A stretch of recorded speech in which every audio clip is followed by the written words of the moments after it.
Aman Benson. Le journal des stratèges. Boris Kalt.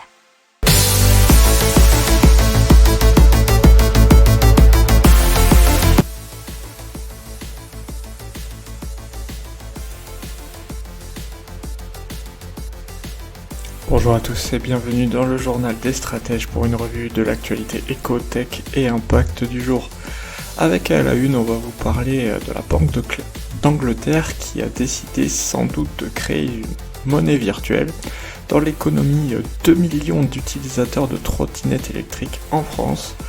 Ensuite, dans la tech, on vous parle de Medinton qui imprime des outils chirurgicaux en 3D dans les hôpitaux.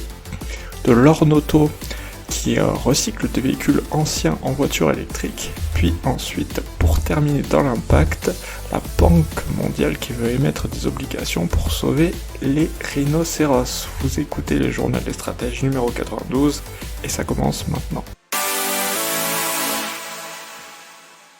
Et donc le Royaume-Uni qui nous parle d'une monnaie virtuelle et surtout de la Banque d'Angleterre et le Trésor du Royaume-Uni qui viennent de constituer un groupe de travail ayant pour objectif d'étudier l'intérêt et la possibilité de lancer une monnaie numérique. Donc l'idée c'est de donner l'opportunité aux particuliers ainsi qu'aux professionnels d'effectuer des transactions sans passer par les banques. Alors cette monnaie existerait en même temps que l'argent liquide et les comptes en banque sans les remplacer pour autant. La semaine dernière, on vous parlait de l'augmentation du nombre de vélos électriques en France. Cette fois-ci, on vous parle des 2 millions d'utilisateurs de trottinettes électriques en France. C'est un chiffre qui a progressé de 8% en valeur et de 34% en volume en 2020. C'est 640 000 unités vendues pour 207 millions d'euros de chiffre d'affaires. Le marché des engins de déplacement personnel, dont font partie les trottinettes, a globalement cru de 1% en volume et de 7% en valeur, avec un chiffre d'affaires évalué à 291 millions d'euros. Alors ce sont des chiffres donnés par la Fédération des professionnels de la micromobilité et de l'agence de prospective Smart Mobility Lab.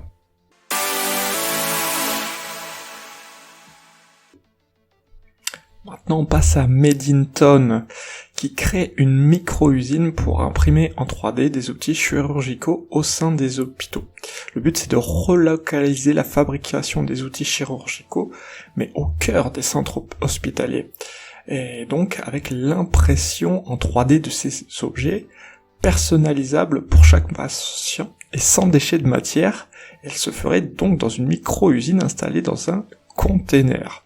Donc cette boîte, à l'intérieur, on y trouve une salle blanche, une partie impression 3D et un local technique. Le conteneur aura juste besoin d'être raccordé à l'eau et l'électricité.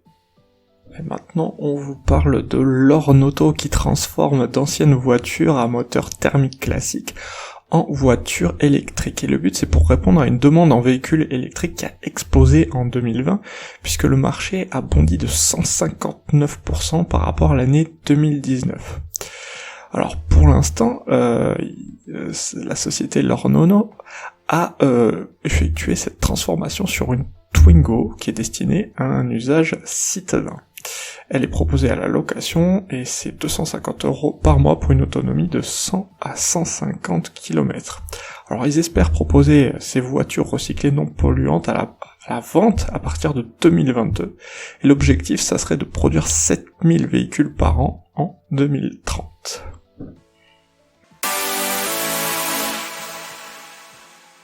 Maintenant, on vous parle de la Banque mondiale et du sauvetage des rhinocéros. En gros, ça pourrait ne rien avoir à voir, et pourtant, l'idée vient d'une coopération entre la Banque mondiale et le Rhino Impact Investment Project de la Zoological Society of London. L'idée, c'est d'allouer 45 millions de dollars de réserves naturelles d'Afrique du Sud qui luttent pour sauver les rhinocéros noirs. La Banque mondiale veut émettre des obligations d'une maturité de 5 ans. Les investisseurs ne toucheront aucun intérêt pendant la durée de vie de l'obligation. Au bout de 5 ans, ils pourront récupérer le capital investi, plus une rémunération, mais uniquement si l'objectif fixé est atteint. L'objectif, c'est une augmentation annuelle de 4% de la population de rhinocéros dans les réserves concernées. Il faut savoir que depuis 2008, la Banque mondiale émet déjà des obligations vertes ou plus récemment des blue bonds pour protéger les océans. Cette opération pourrait être étendue à la protection d'autres espèces menacées comme les lions, les tigres, les orang-outans notamment. Voilà, c'est tout pour aujourd'hui. Je vous souhaite une excellente journée et je vous dis à demain pour de nouvelles infos. Ciao.